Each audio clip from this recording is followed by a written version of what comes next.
Okay, so the next this will be the second discussion topic on problem solving.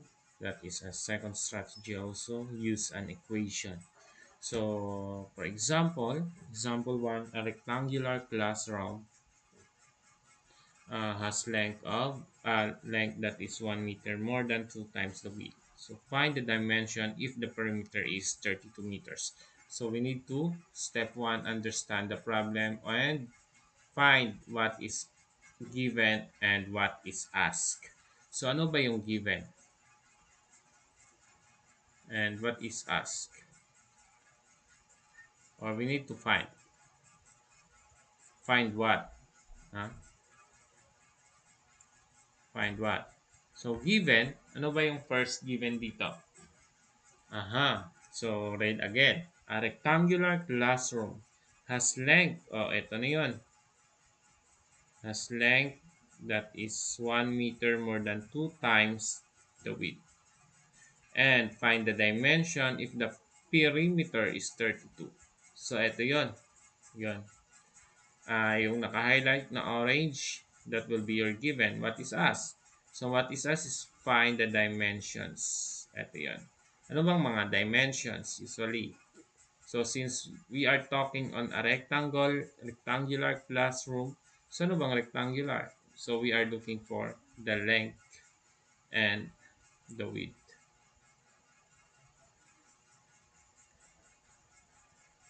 Okay? So, given yung naka-orange. Step 2.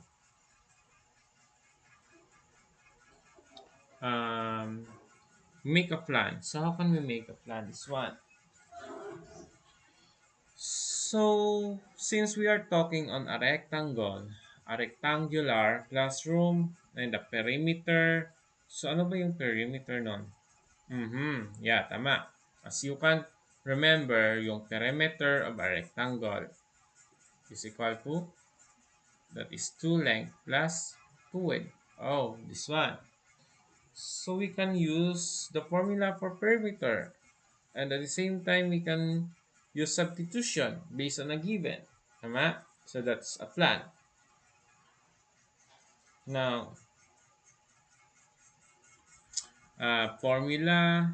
This is your plan, no? Formula. Then substitution.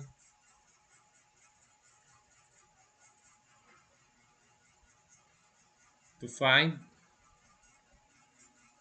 let's say, yung L and width, which is the W. Okay? Um, by substitution here, ano bang isa-substitute mo? So, of course, yung length. Ano bang value ni length mo? Aha, this one.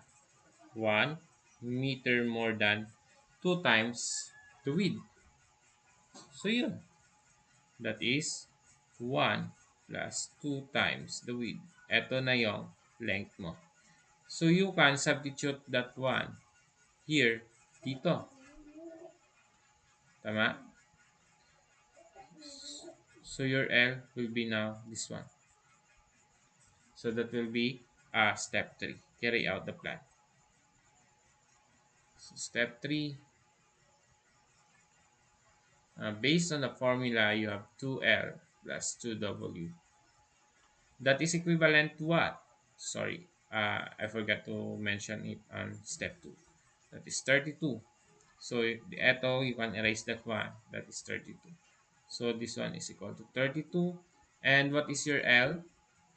Your L is this one. So, you can write that one.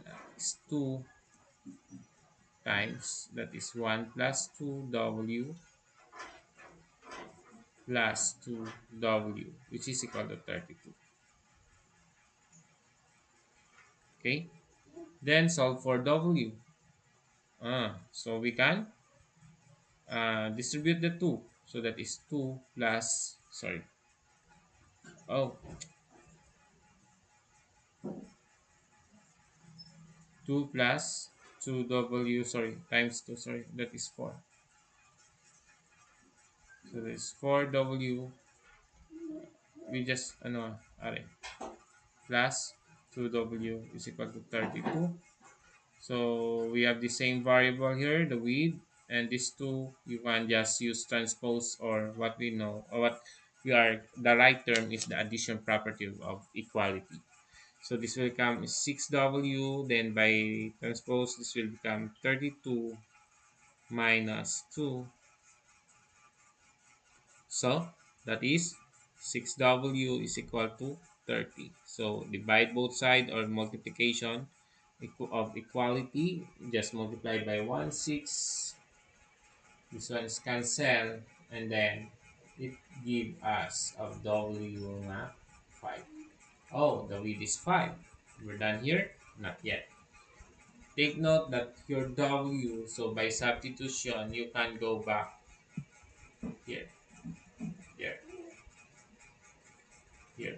You can use that to find the length. So find length. Your length is equivalent to 1 plus 2W, but your W is already given by this one, 5. So by substitution, your length is 1 plus 2 times 5, which is equal to 1 plus 10, or 11. Okay, so this is your length. This is the length. Okay, so ito yon. Now, how can we check that one? Step 4. Take note that this one, 2L plus 2W is equal to 32. So, to make it say nga, dapat yung width mo 5 kag 11, sa rectangular nga na, dapat ang perimeter is 32. So, by substitution, yung length mo is 11 plus yung width mo is 5 is equal to 32 ba talaga? That is 22 plus 10 is equal to 32. Yes, that is 32. And hence, the solution is, so the length is equal to 11 and width is equal to 5. Ito yung mga solution. So next is the new strategy, another strategy, that is guess, check, and revise. But before we go on guess, check, and revise, we can use the previous heuristic, that is the equation. Tama. Let's equate that one in algebraic expression, or equation. So first, Mr. De La Cruz has 20 ducks, goats, sorry, erase ko na yung mga gipang highlight ko. So 20, si De La Cruz kuno may ara ng 20 ducks, goats on his backyard. So the animals have 64 legs altogether. So how many ducks and goats are there? The question, the step 1 is what is asked. Ano bang ginamangkot? So, pinamangkot na is this one. How many ducks and goats are there? So, that is green. Given. What is a given? The given. Ito yung mga given. 20 ducks and goats in his backyards. And take note, the animals have 64 legs altogether. So, this one is the given. Step 2. Make a plan. So, ano bang plan natin dyan? Of course, first, we can use equation. So, let's make an equation here. So, first thing, yung given mo is 20 ducks and goats. So, let natin yung D is equal to ducks and G for goats. So, it means you have D plus G is equal to 20. So, this will be your first equation. So, let's call that one equation 1. And the second given, eto, animals have 64 all legs. Take note, pila ba yung legs ng ducks? That is 2. Tama? So, we can just multiply by 2D. Yung goat, ilan ba? That is 4. So, 4 goats. So, that is, ilan daw? 64 lahat. So, 64. So, this will be now your equation 2. So, for this, to solve G or D, use elimination method. So what is the elimination method? We can just multiply both sides this one to eliminate another variable there. So let's carry out that for step 3.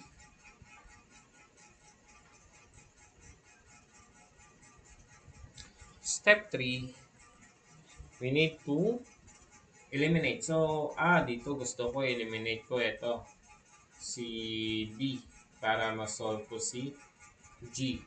So, how can you find that one? So, take note of 2. Ito 2. So, paano ko yan ma-know? So, let's multiply this first equation by negative 2. So, you will, new is negative 2D minus 2G is equal to negative 4T. That will be your new equation. Then, to eliminate, just add the second equation, 2D plus 4G is equal to 64. And that is equal to, this one, eliminated na, tama? Ito, wala na to. So then, ang matitira dito is the 2G, then 40 negative 40 minus plus 64, that is 24. Then, we can solve that one to G. Let's divide by 2. So, your G is equal to, your G is equal to 12. Now, go back to your equation 1. Since yung D mo, yung G mo, ano yung use, ito, yung G mo is equal to 12. So, to solve the D, just substitute yung G. That is D plus 12 is equal to 20. Ito na yan, yung G mo. Okay? So, that is, transpose this one, that is 20 minus 12. Your D is equal to 8. And the DAX is 8. So, to check, we need to have 64 legs altogether using this formula. If we add this equation 2, so how can we find that one? That is 2. What is your D? That is 8. Ito na yan. Tapos, what is your D? Sorry. Your G gali is 12. 64 ba talaga? If that is correct, ibig sabihin, 8 nga ang imo nga. Ang 8 ang kay Mr. Cruz nga, Dax, and ang goats siya is 12. So, this one is 16. 4 times 12 is 48. It's 64. So, this will become 8 plus 6, that is 4. Carry 1, that is 2, and 64. And that is correct. So, indeed, this is the solution. So, Mr. Cruz, this is your solution. Mr. Cruz has 8 ducks and 12 goats. Okay? So the next thing that we will discuss is trial and error or guess, check, and yun. Okay? Wait lang.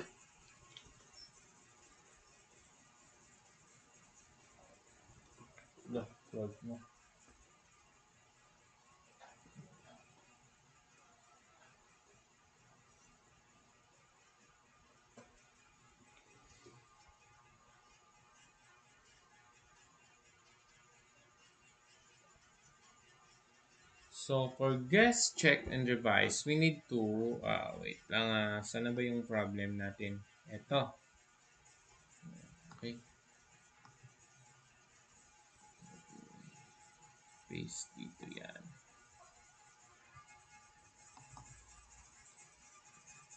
Ito yung problem. No? So, Mr. De La Cruz. So, another heuristic method that we will use is ito. This is number 3 ha. Sa tatlo na to. So, we can just guess na or trial and error. So, ano bang unahin? So, since step 1 natin, same lang man, yung ask, what is asked, what is given, no? So, yun lang naman doon. na discuss na natin. Step 2, so let's say trial and error or guess, check, and revise. So how can we make this one? This is only for a small number of portion lang, gamay lang siya. Pero kung magdamo, so you can use, you can use the number. Sorry. You can use the equation, I mean. So for step 3, let's carry out the plan or solve this one. Actually, solve by guess. So let's say, hulain natin yung guess 1. So let's make here a table. Guess 2. Tapos, yung ducks. Lagay natin yung ducks dito. Ito. Goats. So let's say total. What would be the total? So meron tayong dalawa. Sa ducks, there is possible na yung number of heads mo, or can I just write na lang H? Head. Isa lang naman ulos ang ducks eh. No? And this one, the other one is leg. So let's partition. The same thing kay goat. H and L. And for the total, of course, the number of H and L also. Let's Sige, hulaan natin, no? First try natin. Sorry. Kunin ko na to. So let's try. First try. Unang hula. So since take note 20 sila, 20 ducks and goats. So sabihin natin 10 dito. Siyempre anong matira? Siyempre 10 naman. Tama? So kung sorry. Kung 10 it means 10 mandiya. So pila ang legs ng ducks? Yung legs ng ducks is 20. So kung 10 na yung legs ng goats is 40.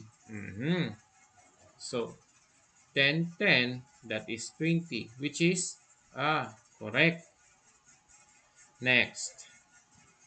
20, 40, dapat yung leg 64. So this one is 60. This is wrong. So it means hindi pwede ito. Wrong ito. Wrong ito. Hindi pulo-pulo. So next. Guess 2. So diya,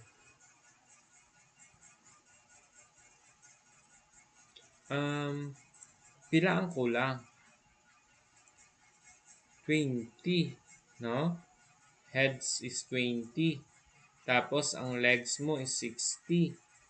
So kung mag 10, 10, hindi siya pwede. So the only thing we need is ilan yung number of heads?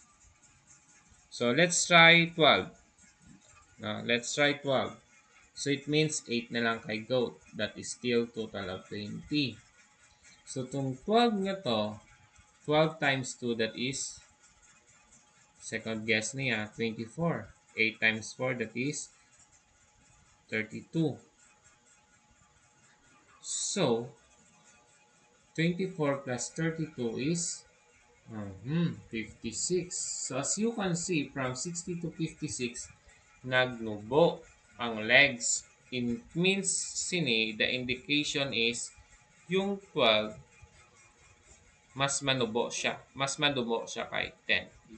So, hindi siya pwede nga maging 12. Hindi siya maging pwede nga magtaas kay 10. Kay 56 lang siya. So, dapat mas mataas-taas. So, here, hindi siya pwede nga mas manubo pa kay 10, si 8 kay 56.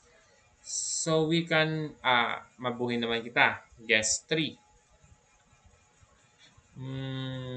Let's see. So, this one is 10. Can we make na lang dito manubo sa 10? So, 9. So, anong natira para mag-20? That is 11. Ito yun. Okay, still 20. Again, 9 times 2, that is 18. Here, 11 times 4, that is 44. That is 2, carry 1, 62. We need to have 64 legs. So, ano pang nangyayari? Mas malapit na lang. Ibig sabihin, buuin kita di. Isa, 8. The other one is 12. So, that is a total of 20 heads. And, anong mangyayari? 8 times 2, that is 16. Kay legs ni. Take note ha, legs and head. So, 12 times 4, that is 48. So, this one, 16 plus 48 is 64. Oh, are correct? At the same time, this one is correct. So, it means the number of ducks is 8 and the number of goat is 12. And that's the end of our discussion for today, and we'll continue on the next video.